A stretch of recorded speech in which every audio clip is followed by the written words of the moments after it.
na tiskovni konferenci, kjer bomo predstavili knjigo Odpustil sem vam, švicarja Daniela Piteja, ki je šla pri založbi Družine.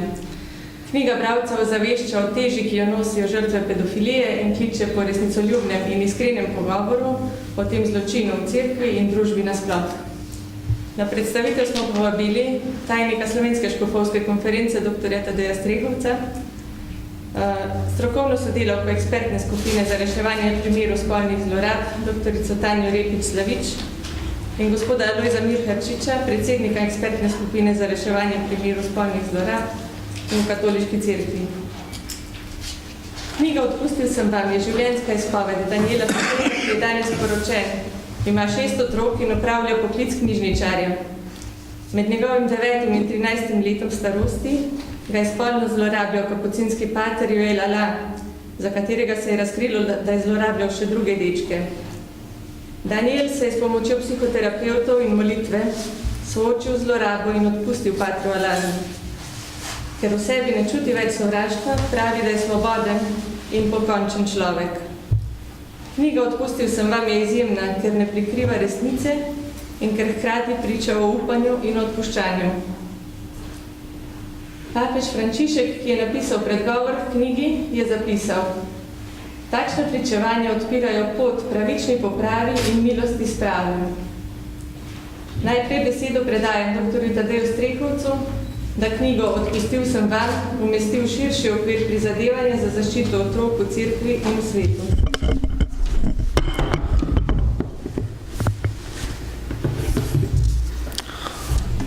Tako tudi z moje strani prav lep pozdrav vsem, ki so se udeležili današnje tiskovne konference. Na Slovenski škofovski konferenci pozdravljamo prevod knjige Odpustil sem vam, ki opisuje resnično zgodbo o ranjenem otroštvu Daniela Piteja. Založba Družina je s slovenskim prevodom odgovorila na prizadevanja cerkve in papeža Frančiška, ki je podobno kot papež Benedikt XVI postavil boj proti spolnim zlorabam za enega od glavnih ciljev svojega papeževanja. Kot boste oziroma ste lahko brali v predgovoru v to knjigo, je papež Frančišek zapisal, da žrtve pedofilije zelo težko spregovorijo. Še posebej pa je to težko, če gre za spolne zlorabe, ki jih storijo duhovniki, redovniki oziroma pastoralni delavci znotraj cerkve. Papež ne more razumeti, da lahko nekateri posamezniki zlorabijo cerkev zato, da storijo strahoten greh, ki je v popolnem nasprotju z naukom Jezusa Kristusa in pa poslanstvom naše katoliške cerkve. Papež je v svojem apostolskem pismu, kakor ljubeča mati, dne 4. junija 2014 zapisal, da je naloga cerkve, da zaščiti najšibkejše in nezaščitene. Prav tako pa mora cerkev najstrožje ravnati z duhovniki, ki so zlorabili svoje poslanstvo, kot tudi z nadrejenimi, ki so ščitili takšne duhovnike. Ob tem dovolite, da posebej poudarim, da je tragična izkušnja spolnih zlorab še posebej tragična takrat, ko je storilec duhovnik. Ta ima katastrofalne posledice ne samo za psihofizično zdravje žrtve, temveč tudi za njeno oziroma njegovo vero. Prav tako pa lahko en duhovnik uniči kredibilnost 100 drugih duhovnikov oziroma same cerkve.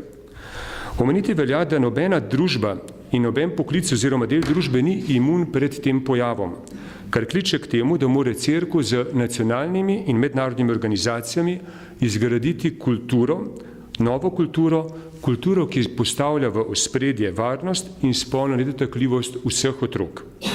Od leta 2012 v sklopu Papeške univerze Gregorijana v Rimu deluje Center za zaščito otrok, ki je v sodelovanju z nadškofijo München in Univerzitetno državno kliniko v Ulmu v Nemčiji gradi globalno mrežo v boju proti spolnim zlorabam, spodbuja terapevtske kompetence ter ozavešča javnost. Leta 2012 je prav ta univerza organizirala globalni kongres na temo spolnih zlorab, ki so se je udeležili predstavniki 110 škofovskih konferenc.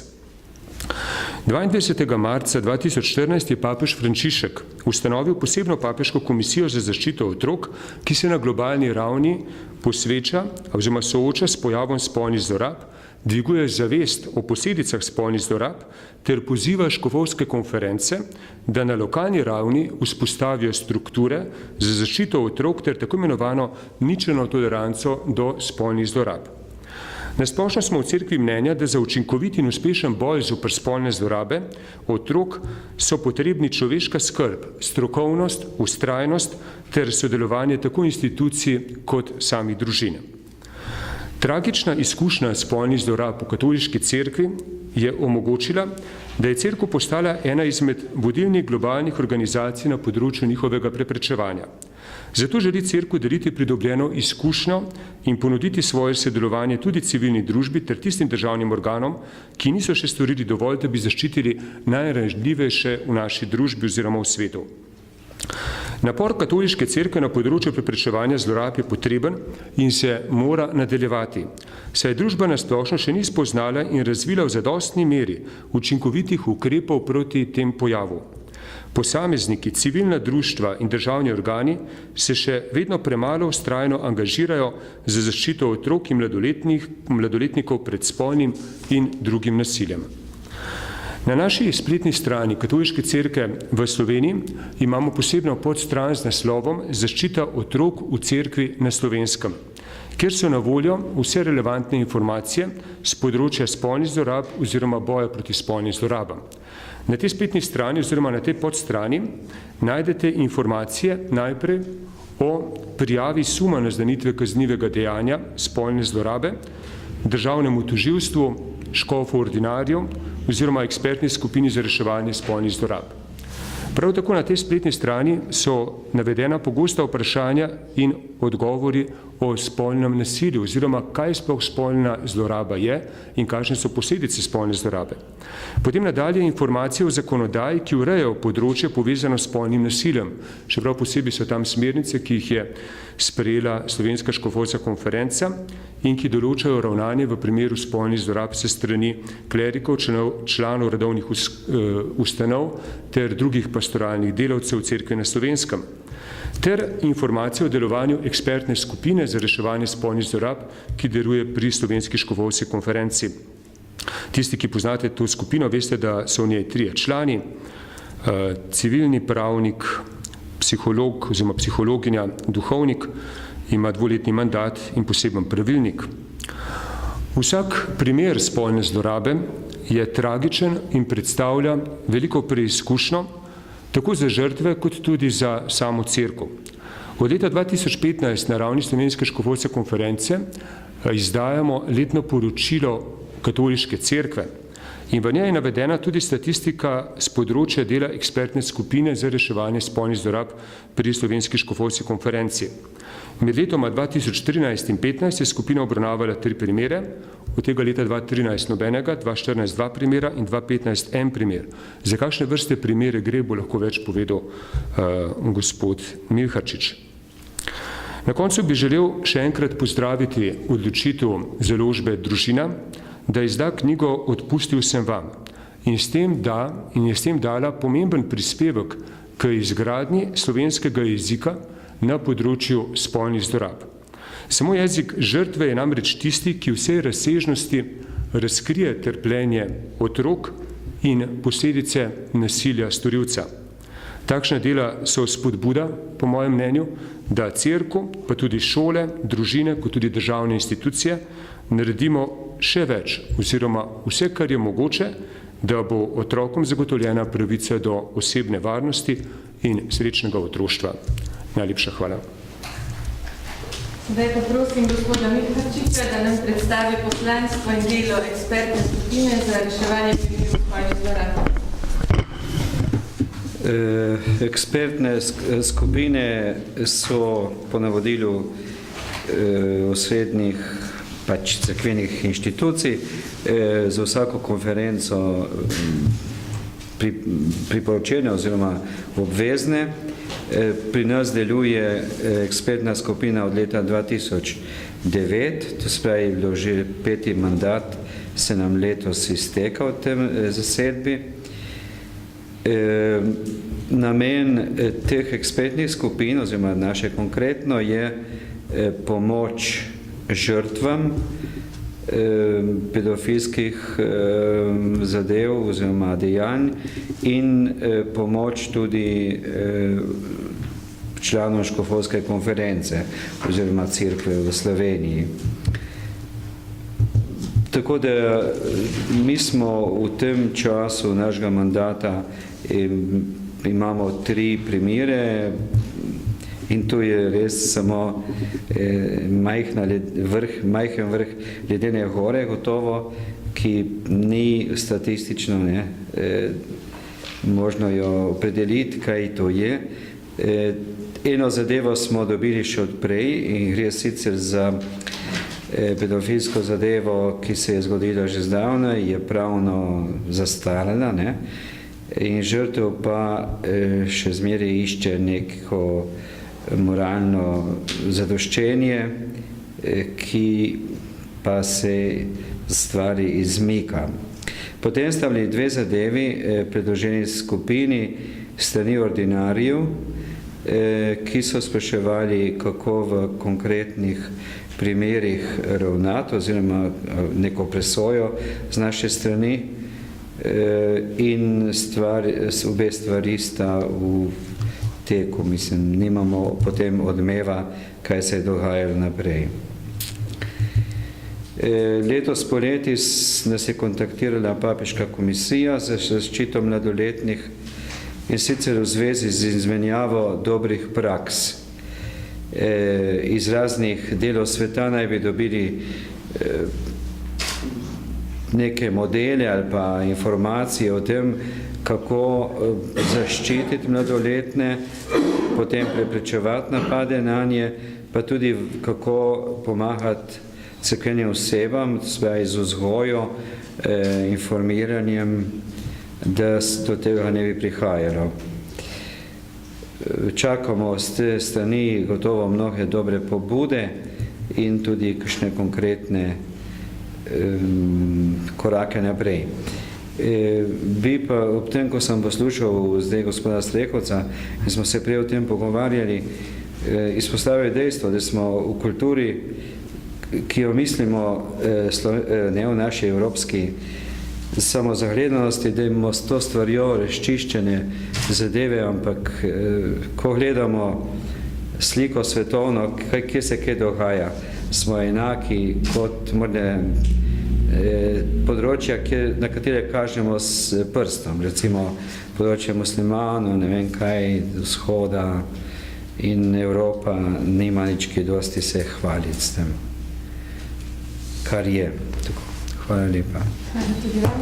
Z besedi vabim še doktorico Tanjo Rifič-Slavič, predavateljico in zakonsko in družinsko terapevtko, ki sodeluje s ekspertno skupino. Je tudi avtorica knjige Neli kriti spolne zlorabe in novo upanje.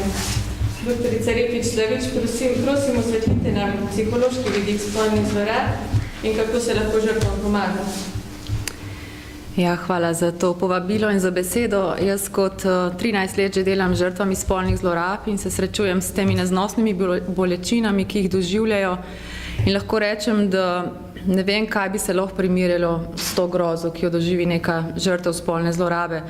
Največkrat je tako, da ko je zlorabljena, sploh ne čuti teh bolečin na tak način, ker dejansko takrat, ko je en otrok zlorabljen pri 5, 6, katerihkoli letih, naše telo, možgani poskrbijo za vse obrambne mehanizme, zato da pač telo preplavijo stresni hormoni in takrat ljudje tudi ne čutijo te bolečine, se odklopijo, disocirajo, da lahko preživijo, ampak po več letih, kdaj kdo reče, pa saj ni nobenih posledic, glej, kako fino živi naprej, ne, ampak to je lahko sam ena trenutna faza, obdobje in pride ta človek, ne vem, v najstniška leta, se začne bulimija, anoreksija, se začnejo razne zasvojenosti, pride v partnerski odnos, prvi objemi, dotiki, prebudijo lahko to bolečino in to travmo in dejansko takrat ljudje pridejo šele po pomoč, ker rečejo, ne zmorem funkcionirati, ne vem, kaj se z mano dogaja, nikoli nisem imel tega občutka, da ne bi nekoga spustil blizu, zaupal, karkoli, ali pa ne vem, strah, tesnoba, panika, tega je ogromno. Recimo statistični podatki kažejo in tudi klinične izkušnje, da nekje 60 to 70% ljudi, ki je bilo spolno zlorabljenih, doživlja kasneje v življenju panične napade,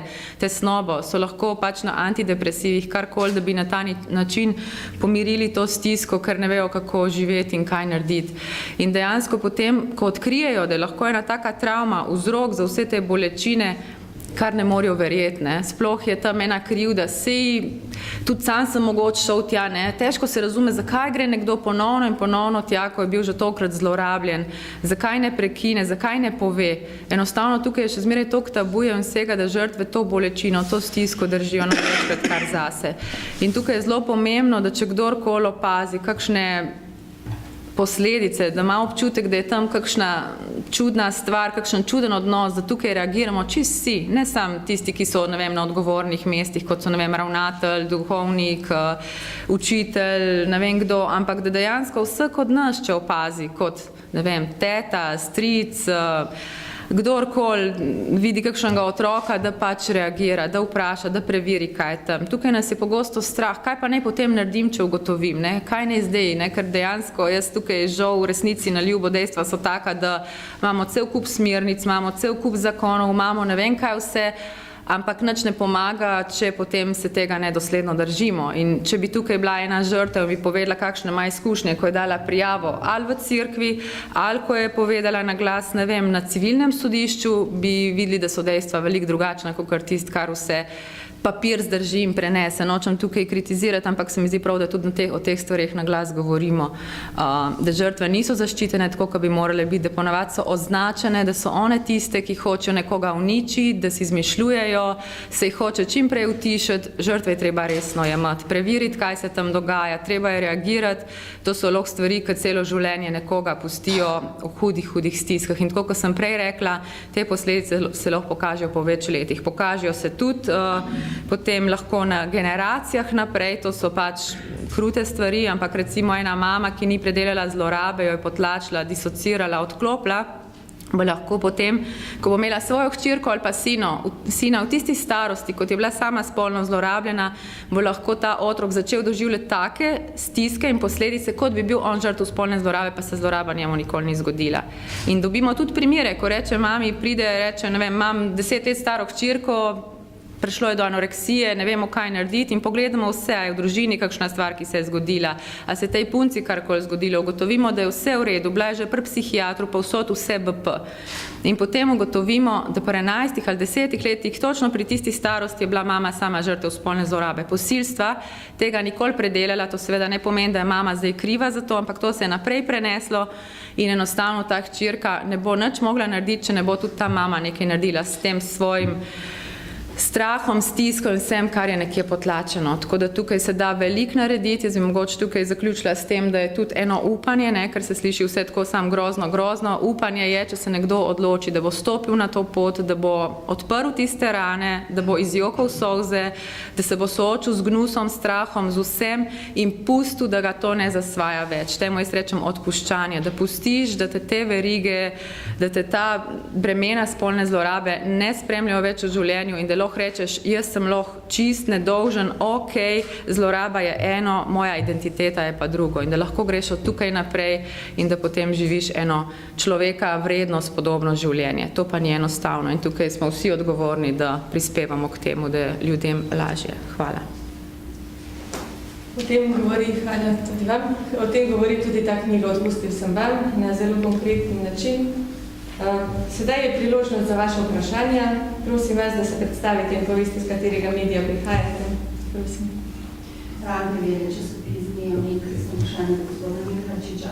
Če bi mogoče lahko kaj več povedali, če smete, da je malo primerno zaradi čitanja identitete, ali šlo teh treh, če razumem 4 primerčka, ne še eden, ki je pač pravno zastarel, ali šlo, kdaj se je do zlorabe šlo, so bili starosti, so bili deklice, dečki, so bili v cerkvi, so bili to ministranti, morda kakšno podrobnost več. Vprašanje pa še, zanima, ko pridejo žrtve k vam, ali jih opogumite, jih rečete, da naj se obrnejo še na policijo, oziroma da boste vi prijavili zadevo, je to sploh odvisno od žrtev, ali vi vsako tako dejanje prijavite policiji? Kakšno politiko imate, če vas prekažem? Zdaj, iz moje izkušnje, kakšnih prijav, ki bi jih predali policiji, ni bilo, ker je zadeva, ki smo jo dobili še od prejšnjega mandata, v bistvu že zastarana v smislu, da je bila žrtev sicer mladoletna, ko se je zloraba zgodila in je zdaj že odrasla oseba, vendar išče neko pot, nek izhod iz vseh travm, ki jih je doživela. Tudi s pomočjo naše ekspertne skupine je to gotovo en proces, ki moram reči, da je na nek način neuspešen, vendar je potreben. Trenutno morda neuspešen. Upam, da se bo dobro končal. Ostali dve zadevi sta bili sicer ugotovljeno za eno, da je ni bilo zlorabe v smislu mladoletne osebe, pri drugi pa je sum ostal in škofa, ki je o tej zadevi spraševal, smo potem pač informirali, kako naprej. To je to. Sem odgovoren. Ja, zdaj, mislim, tudi smo zavezani k neki diskretnosti, ne bi imen in konkretnih podatkov jih ne morem dati, ne. Mogoče bi jaz tukaj samo to dodala, da absolutno je treba tukaj žrtve vedno spodbuditi, da prijavijo, ne? Ker to je kaznivo dejanje in tukaj ne moramo govoriti samo o grehu, ker to je kaznivo dejanje, ki mora nekdo za to odgovarjati. To sem vprašala, če to počnete. Mi ljudi spodbudimo. Jaz kot terapevtka lahko zase govorim, če nekdo pride k meni na terapijo, včasih nekdo recimo bo kontaktiral gospoda Lojzeta, včasih bo kontaktiral pravnika, ki ga imamo, včasih pa nekdo pride k meni in reče, jaz bi rad vam povedal, se mi je to in to zgodilo in jaz absolutno povem za skupino, da se da tukaj stvari naprej, povem pa tudi za civilno prijavo in če stvari niso zastarane, absolutno, konec koncev tudi če so zastarane, jaz pravim, če ta človek še zmeraj v stiku z otroki, potem je 99% verjetnosti, da naprej zlorablja. In tudi, če ne gre za ta primer, ki se je zgodil že toliko let nazaj, so novi primeri, ki se dogajajo in tukaj treba tega človeka